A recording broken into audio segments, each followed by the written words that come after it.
So I got this message, tires, and we've got nothing on the, just get out of here because the mail truck's coming. But we got nothing, no pressure reading. Now I had a 2017 F-150 where I put bigger tires on, and I would have to relearn the sensors every once in a while. I had Ford sensors with the bigger tires, but for whatever reason, I don't know if it was just screwed up because of the set, whatever. Talk about irony though. So the other day I had the tires rotated on my Tiguan, and I get home, I drive it, I don't know, 30 miles home, because shop is further away, closer where I grew up. I'm in Yorktown now. And anyway, they rotate tires. I drive it 30 miles home, drive it 10, 15 miles, probably 50 miles after the rotation. I get a light comes on that says left rear tire pressure fault. Now in those VWs, they don't have sensors like this where that shows you the actual pressures. They have they rely on wheel speed sensors to show the difference in and if there's one tire that's thrown off in wheel speed, they kind of think it's flat. Now I checked the pressures twice yesterday. That happened yesterday. That happened like not 12 hours ago, because it's 9:43. This happened like yesterday at 5 p.m. And then go figure, what's the odds that I have a fault again in the same tire, different truck or different vehicle, a few days, like hours later. And with that, the tires are fine. It's not like I'm running over the same thing in my driveway or something. It's nothing. There's nothing in the tire that I could see. The tires, the pressures are right where it should be. I just checked the pressure, this one about a minute ago, so you could see the I don't know if this is focusing or I'm trying, but it's 78 on the right rear. The left rear is 77.5 according to my Milwaukee tool. So there's no pressure fault at all. It's right where it should be. You could have the argument right now, this is a 350. I believe that the rear tires should be match. They should both be 60 like the 250s. Ford recommends 80 because of the increased payload, but you're not running the payload super high, like I never do really. It's rare. You know, that causes tire wear faster. You can make that whole argument. I believe that's true. The problem is I don't want to run around with lights on and stuff all day. But kind of funny because both those cars were just this truck and that the Tiguan were just came from dealer too. Now the dealer didn't touch anything with these tires, not do a tire rotation or anything like that with this. That was just for an inspection. I will have to schedule something. This is due for, if we scroll through here, the oil life is at 23% on this. So, you know, it will need to go into get an oil change, and I can't remember. I think fuel filters were done in April. So I think I should be fine on the fuel filters. I will double check to make sure that I'm not due. I do my fuel filters every other oil change about 5,000 miles. And if we go into my trip here, trip 2 is the oil change, and you can see it's been 4,300 miles. since the oil was changed. So, and I believe that's when the fuel filters were changed too. So I change fuel filters every 10. It's just what I do. I know they say like every third oil change, that some of these guys can go, 10 or more on an oil change. This truck doesn't get used. It gets used every day, but it just doesn't get used like it used to. It used to run a lot of miles, and there would be 10,000 mile oil change intervals when I was running, 150 miles per day. It's just not like that anymore. This truck is just strictly a tow mow rig now, and it is what it is. But in a couple weeks, maybe I was gonna wait till closer, like end of September, October, to get this in, just because I don't drive the miles.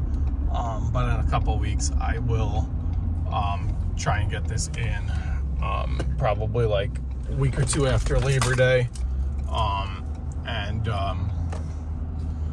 and go from there. In terms of, I'm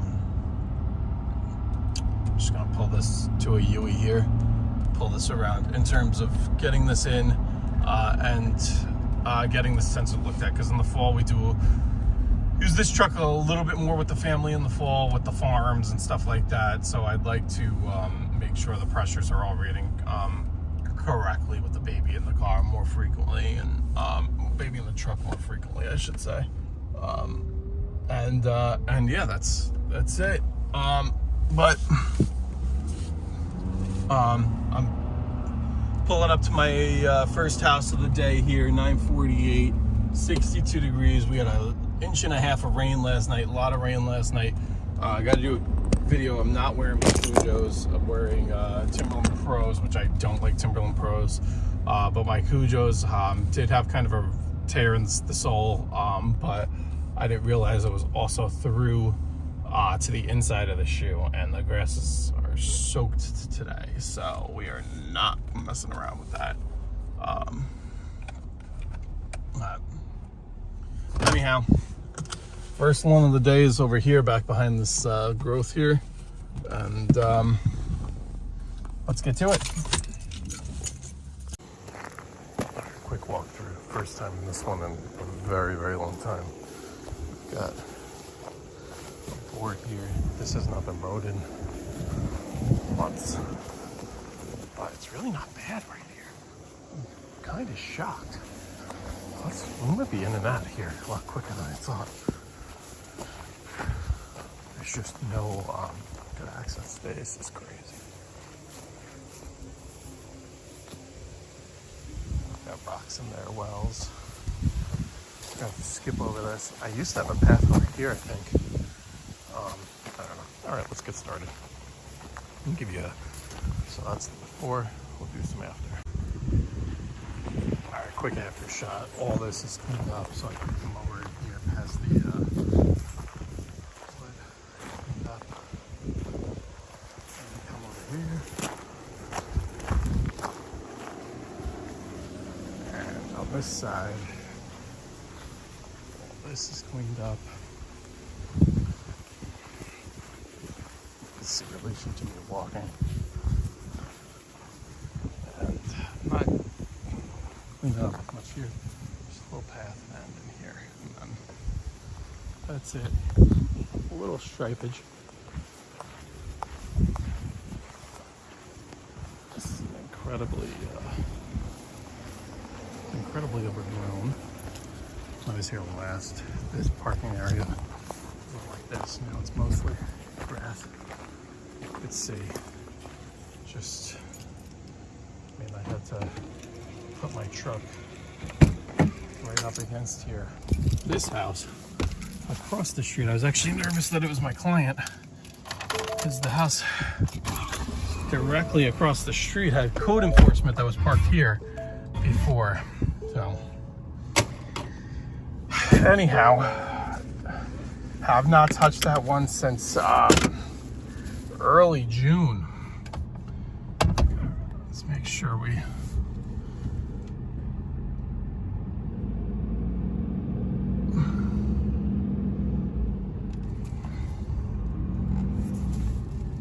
okay. Look at there. I don't know if you could see just, I mean, the trailer's angled slightly because I just went backed up to get out of this spot, but this is an incredibly narrow street. The street's really like a driveway.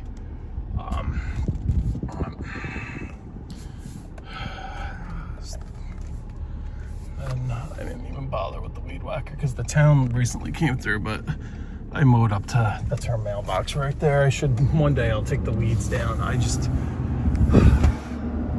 12, it's afternoon already, 75 degrees, but she lives right on this lake. It's beautiful. And her stuff's all overgrown. One day she wanted me to, you know, trim it up and so she could have a lake view, which I'd love to do that for her, but we are so overdue on payment that that is not happening anytime soon, unfortunately. But as we chug along here, you can see, now it's kind of a dreary day. It's not a sunny day by any means. You can see the clouds in the sky. It had rained 2 inches last night, but just picture this on a sunny day. Beautiful, beautiful area here. But anyway, that property, like I said, was not touched in, I was there early June. It is late August, so all summer. Technically, it was last mowed in the spring, late spring, and you know, it's crazy. It's been a while. One part of the lawn was not as overgrown as I had thought, but you know, I just feel bad. This lady, you know, she's had a stroke, has no money. I'm not gonna get paid for this one for a while. It is what it is. But you know, who's gonna help her? Who's gonna do this for no money? You know, all I have to do really is just sharpen the plates. It cost me a little bit of fuel. It is out of the way, but I was kind of on my way this way, kind of, sort of, today, so it worked out. I am charging her the last time. I don't know if I made a video on this or not, but I tried to do this a few weeks ago, and she has dogs, and one of the dogs got loose, and apparently they're, you know, she couldn't find the dog.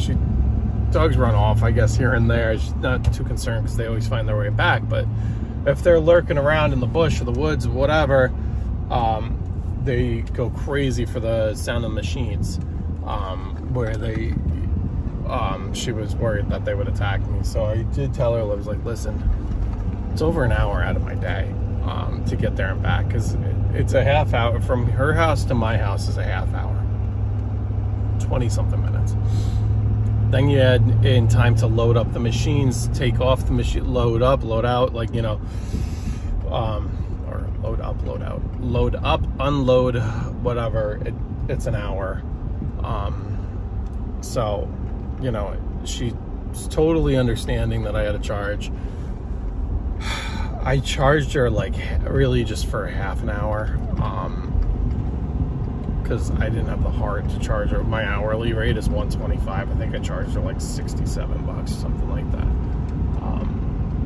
I didn't have the heart to charge her over $100 to do nothing when she has no money, but I need to make the money up at fuel a little bit of time. You know, again, I'm not making money. I'm actually losing money on the time there, but you know, so be it.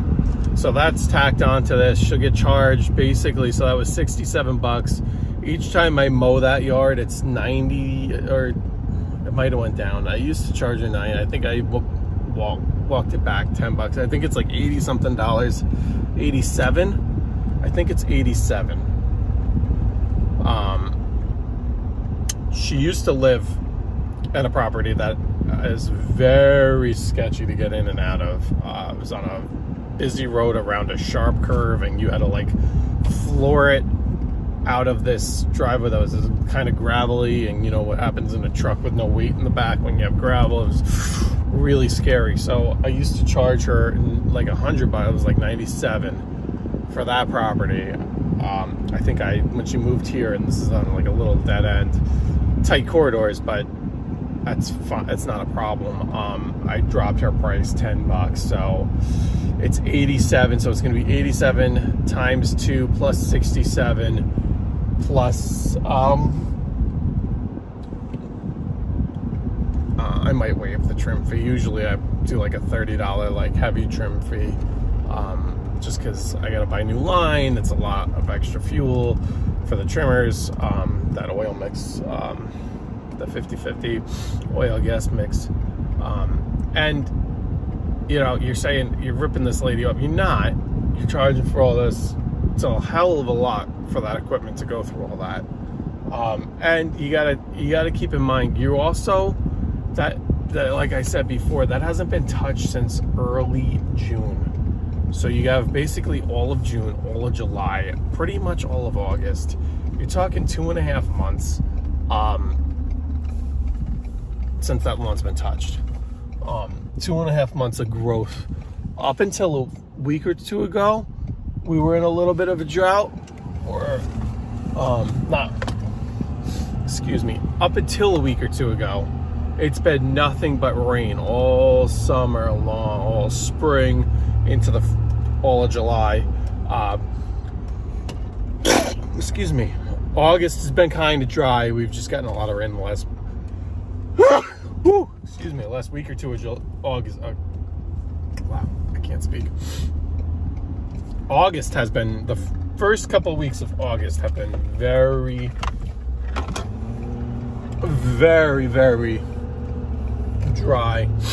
The last week or two, we've seen some more rain, but it is what it is. We've got, anyway, it doesn't matter. That one's done. We'll bill out for what we bill out. I gotta have a conversation with her too, because she's overdue on stuff for like over a year now, and she wants to, every time, you know, it's never a good time to talk to her, and that's also part of the problem, but she wants to pay, like, she doesn't want to keep racking up invoices, which I get. So she wants to, whatever this is, and she wants to pay it. But I'm kind of like, hey, you have some pretty big balances, some invoices that are like partially paid that were pretty big. I want to get those knocked out from a while ago. I don't care about, in my mind, okay, even if it's what, $250, $300, whatever this invoice is, it's like high, it's gonna be like high twos. I don't care about that. I'd rather get, you know, one that's double that knocked out. You know, there's cleanups and stuff from like last year, that have, like, you know, double or you know, not triple, but like there's quite a few of them that are double that. I'd rather get those paid for. I don't want it to be like multiple years go by, you know, it's ridiculous. But anyway, we'll wrap up here. We're doing good on time. Gonna go home, let the dog out, have a quick bite to eat, do one more, pick up my daughter later. So she's out of my parents. See if the I kind of want to, they offer to drive her up. They drive her up all the time. I feel bad. But I want to see if the TIG one has that same, if the tire issue, which is not a tire issue, it's a sensor issue. I want to see if that one fixed itself. And then we'll see. I got to do a deep dive into this guy tomorrow. Later today, we'll see. Tomorrow, I'm going to switch trailers, big trailer, drop off the stuff at the dump, hopefully make a dump run, pray that the dump's open and accepting brush and stuff like that. I want to get that off the trailer, and I want to start using that trailer, because I feel like this trailer is just eating, or the lack of brakes on this trailer is eating my truck brakes, and I hate that. So, and then this one's small enough, I might just throw this one in the backyard. Well, we're going away soon, so I want to leave this one in front of the cameras while we're away. But after we come back, this one can like live in the backyard for a little bit as I clear some brush, and that brush and stuff just goes into this, and it is what it is. But anyway, that's all for now. Everybody have a great rest of your day. Peace.